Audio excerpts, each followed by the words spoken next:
Hi, I'm Dan Pasternak. Today is November the 17th, 2004. We're in Malibu, California, and we're going to be talking about producing and programming and everything from Monday Night Football to must-see TV with Mr. Don Ohlmeyer. All right, we will start at the beginning. Why don't you tell us your full name at birth? Uh, Donald Winfred Ohlmeyer, Jr. And Winfred. is that a family name? It's my father's name. Yeah, it's a family name. Winfred is a family name, and I've actually tried to conceal it my whole life. So I've always just gone by W. Well, we won't tell anyone. Okay. And what was your date of birth and place of birth? February 3rd, 1945. I'm sorry. I was born February 3rd, 1945, at Hotel Dieu in New Orleans, Louisiana, which means House of God. It's a Catholic hospital in New Orleans. And is that where you grew up? My family, my mother and father are both from very small towns in Louisiana, Cottonport and Franklin, which are kind of in the different parts of the state, but in the bayou country of both. And so all my relatives were from down there. I lived down there. My father was in the service when I was born, World War II. And so I lived with my mother down there, and then we moved to the Midwest, north of Chicago. We lived in Glenview, and I went to the latter part of grade school and high school up north. And then I went to University of Notre Dame for college. So I spent kind of a product of the South and the Midwest.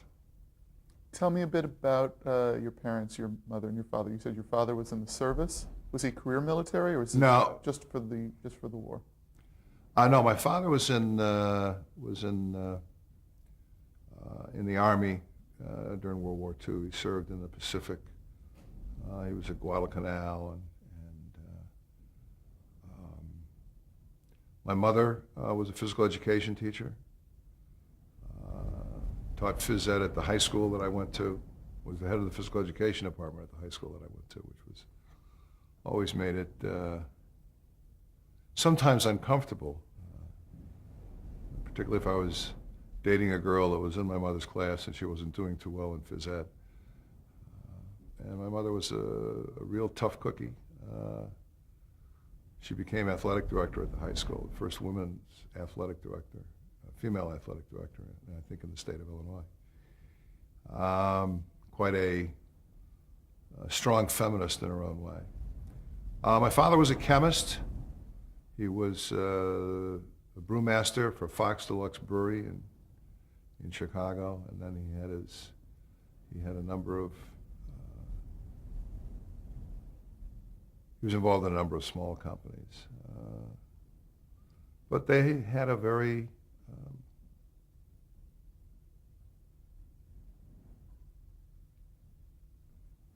hard scrapple life. My parents worked very, very hard all their lives to try and give me a good education and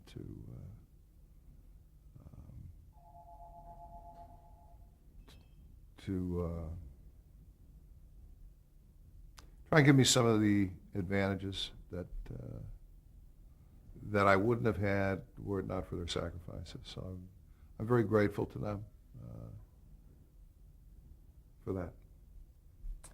Considering your mother being a phys ed teacher, do you attribute some of your early interest in sports to perhaps her influence?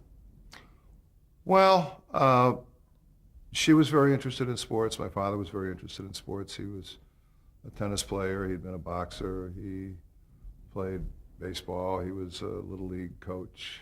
For me growing up, he was the pony league coach. So I was always around sports. I was always interested in sports. And, I spent, after school, life is quite a bit different today than it was then. After school, both my parents worked. I would come home, drop my stuff off, go to the ball field, play until dinner. If it was the fall, we'd play football. If it was the spring, we'd play baseball. Come home, have dinner, and then go back out again until it got dark. So sports always played an important part in my life. I mean, I played football and basketball and baseball and tennis and golf and all those things growing up. And I think it sounds corny, but I think it's true that particularly when you're young, you can learn a lot about life from participating in sports. I mean, I think you learn how to win and you learn how to lose. And I think winning and losing takes on a different perspective if you've done it on a regular basis. Actually done both on a regular basis. You appreciate winning, and you learn to despise losing. And I think that's a good thing. Did your love of sports, particularly football, influence your choice of university? No, actually, I was a baseball player. I played baseball my freshman year at Notre Dame, and then I had a better offer to go to Bradley University in Peoria, Illinois, which had a terrific baseball program. I went there my sophomore year. But I had always, my parents were very strict, and I'd always been in a very controlled environment. And Notre Dame was very strict when I was there my freshman year. I mean, I think we could stay out until midnight 3 nights a week. The rest of the nights we had to be in our rooms by 10 o'clock, and you had to sign in, and the electricity went off at midnight. And it was a very controlled environment, whereas Bradley was more like the real world. And I was there for a semester, and I said, maybe the most mature choice I ever made. I said, I'm not cut out to deal with this. So I stayed out of school for a semester, and then I went back to Notre Dame. And appreciated the place much more than if I'd have just gone straight through. I mean, it's a wonderful institution that places, I think, an importance on character and on character development as much as they place an importance on educational development. And I think that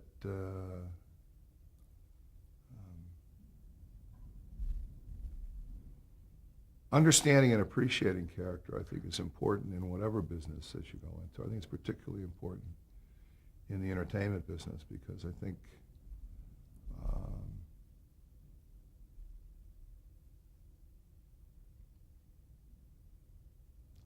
think being able to trust somebody's word is very important, and I think being able to identify whose word you can't trust is equally important.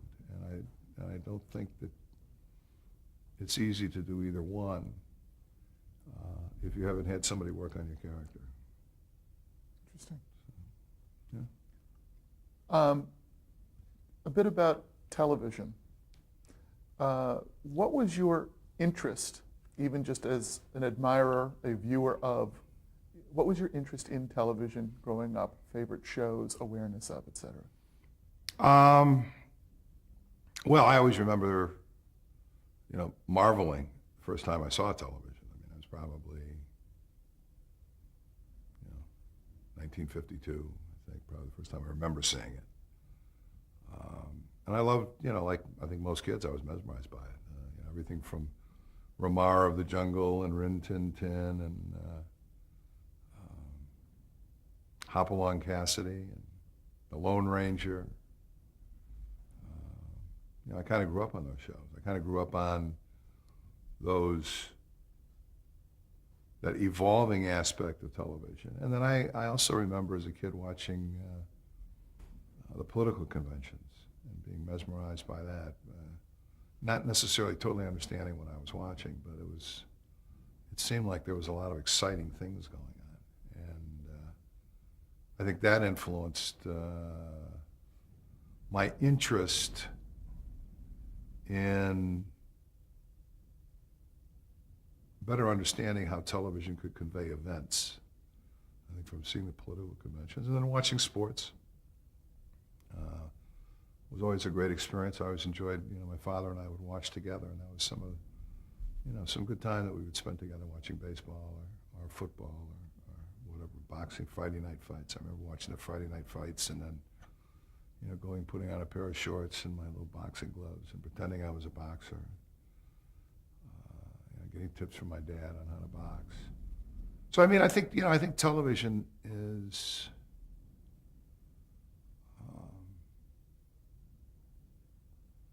it's an incredible invention. It has this ability to provide escape. It has this ability to provide engagement. It has this ability to provide a communal experience.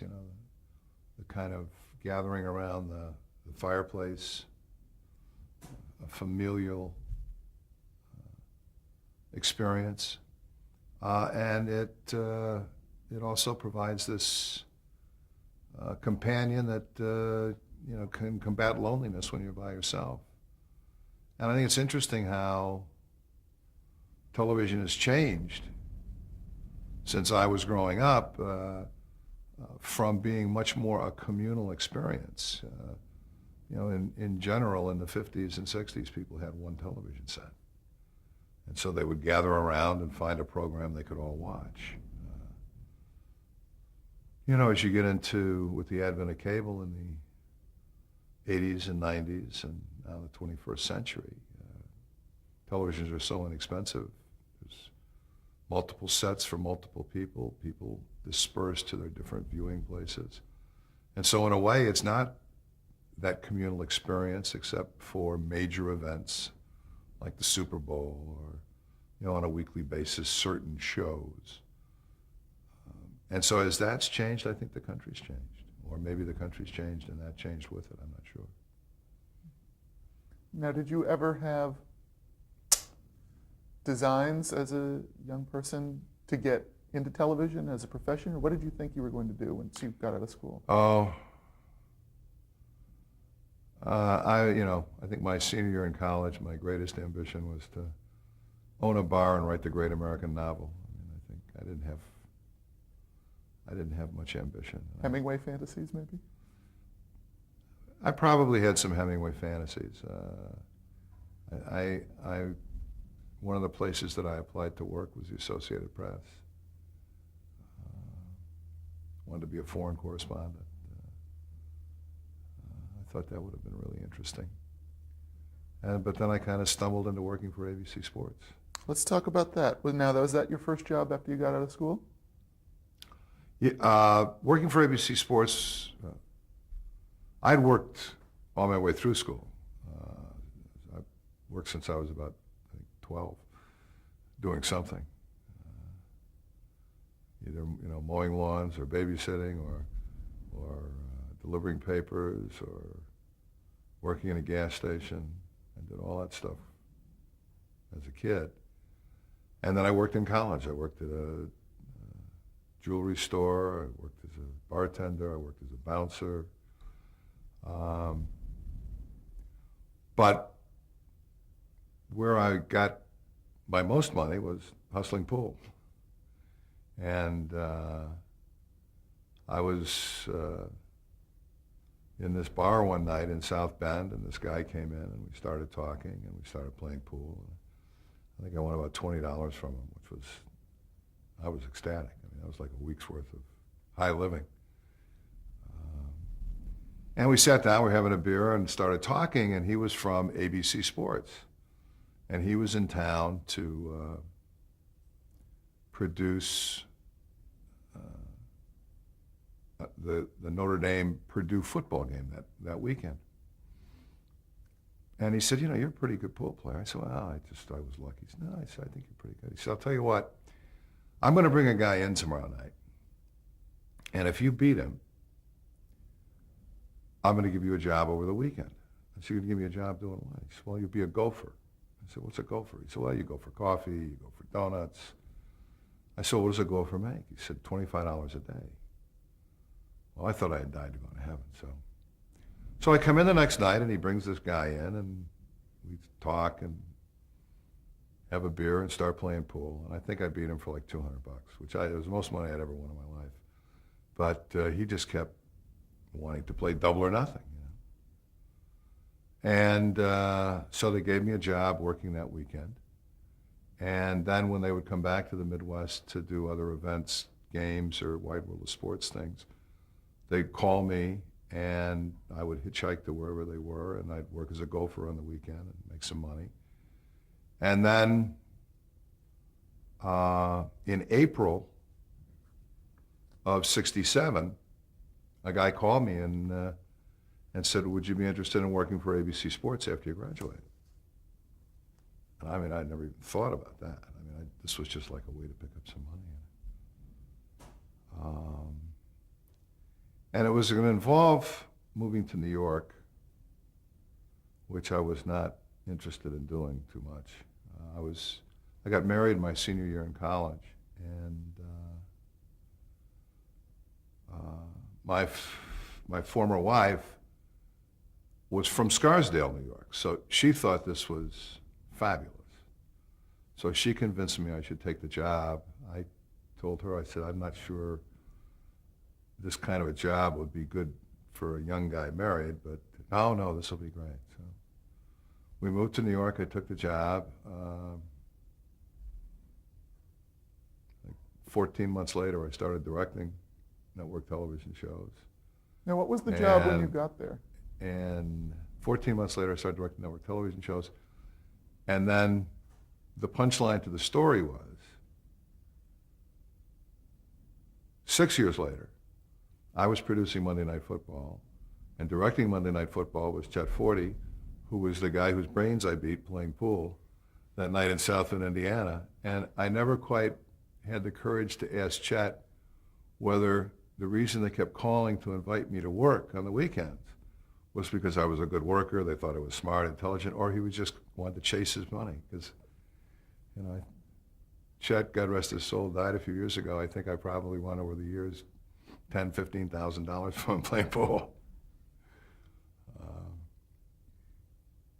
So that's how I got in the business, and I think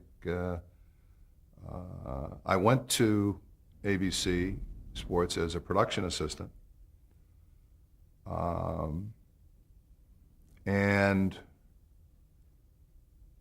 I was mesmerized from almost the first moment I walked in, I was mesmerized by the people. I was mesmerized by what we were doing. I couldn't believe it. It's like I had died and gone to heaven. Talk about what ABC Sports was doing at the time when you first arrived. Well, ABC Sports, when I first got there, was the place to be if you were in the production business.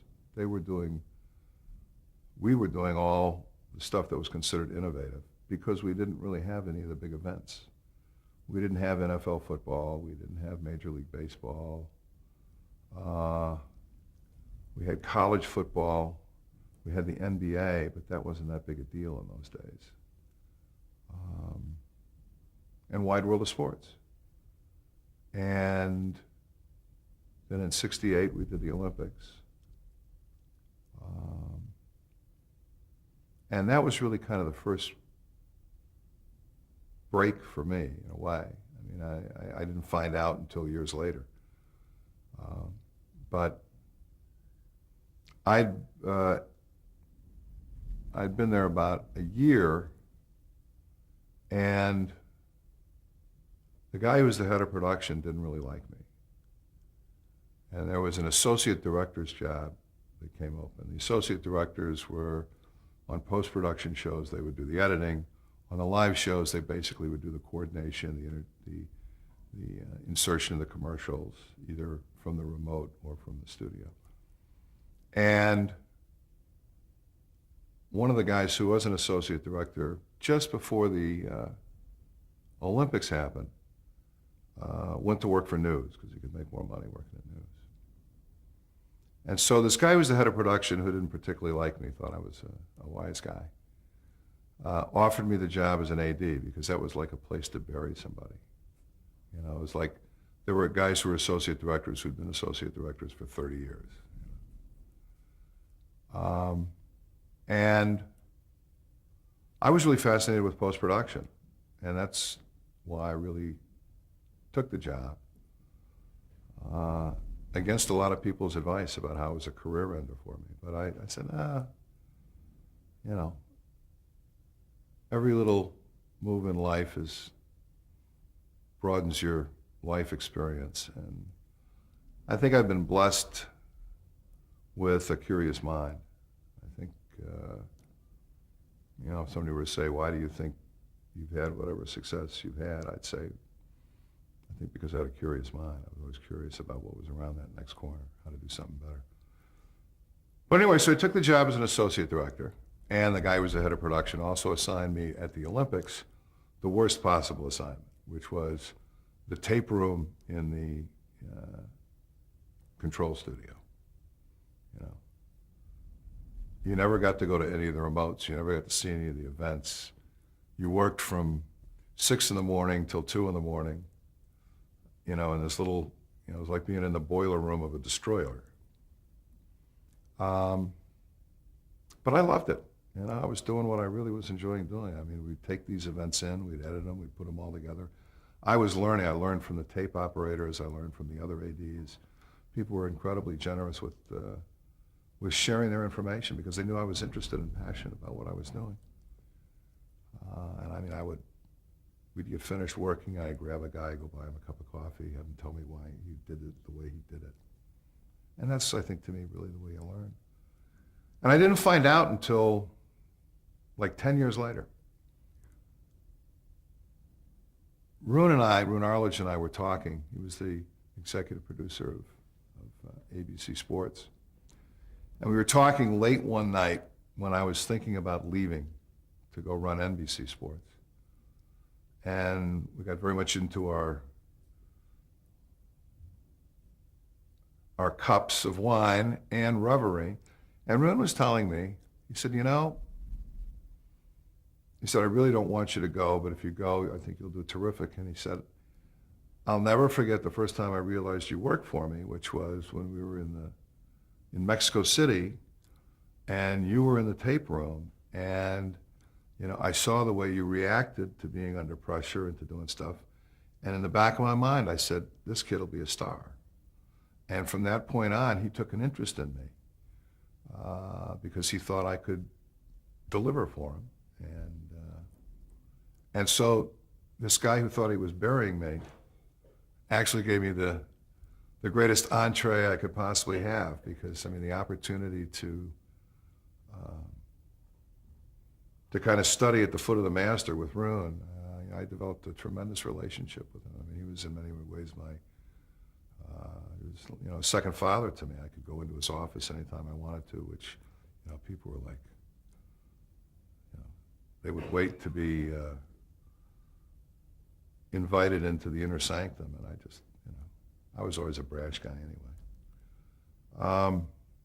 But I think that was the key for me, because I learned so much from the opportunities I had to understand what he was trying to accomplish in terms of servicing the audience, in terms of storytelling, in terms of all those things that were at the core of why the Olympics were successful, why World of Sports was successful, giving people a reason to root, giving people a reason to get involved. I mean, I would have, you know, whatever success I had would not have been possible had it not been for his influence on me. You all right? Okay.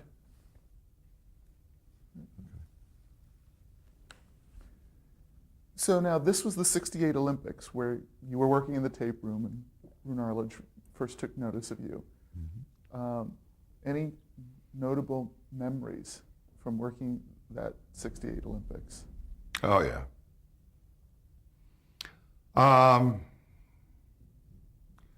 Well, I remember we were doing the decathlon, and I was editing the second half of the decathlon. The first half had been edited prior, and I was editing the second piece of it. And we were editing on these old 2-inch tape machines with these clicker counters and everything. And we got to figure out something here, because would you want me to start that whole story over? If you want, if Yeah, you like, I'll do just the just whole for thing. continuity's Yeah. sake. You ready, Joe? Yeah, I have great memories of the '68 Olympics. I mean, I think one of my favorite was editing the last pieces of the decathlon in the tape room, and the feed was late coming in, and we were just really against the clock, and we're editing and editing. And these were the old 2-inch tape machines with the little clicker counters, and we were 3 minutes from air and 2 minutes from air and 1 minute from air. I made the last edit, and I could hear the director in the studio say 20 seconds to air, and the tape operator hit the rewind button, and we didn't even have time to cue it up. He was just going to take it back to 0 on the counter, which was never really, and it just got back to 0, and he hit play, and I went running into the studio because I had the notes, and I had to talk into Jim McKay's ear while he did the voiceover, tell him what was coming up next. And it took me 8 seconds to run from the tape machine to the studio. I was just praying when I got there, as the guy said 2, 1, and there was still black, and then like a second later, up came the picture. But that's what it was like. I think, the great thing about doing the Olympics was, I mean, it was a little like going to war. I mean, it was you would invade a city, you would lay out your equipment. The physical, there was no physical danger, but the physical damage it would do to your body, because you were basically working 16, 18, 20 hours a day for 2.5, 3 weeks. But doing something that was so incredibly interesting and fascinating. And I think, what I loved about the Olympics was once every 4 years you got a chance to see if you were really any good or not, and just really how good your organization was. And I think that was, everybody that worked at ABC Sports would always walk away from the Olympics with an incredible sense of pride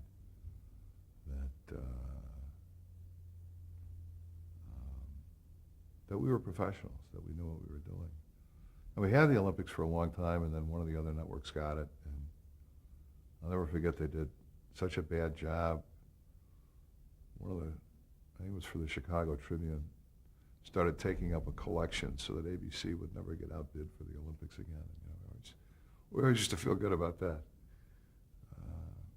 But it was a sense of accomplishment, a sense of pride, and '68 was really when the Olympics, Roon did so much for the Olympic movement in terms of making it explode in the United States. I think the other thing, you want to? Let's break tape right now. Okay. Sorry,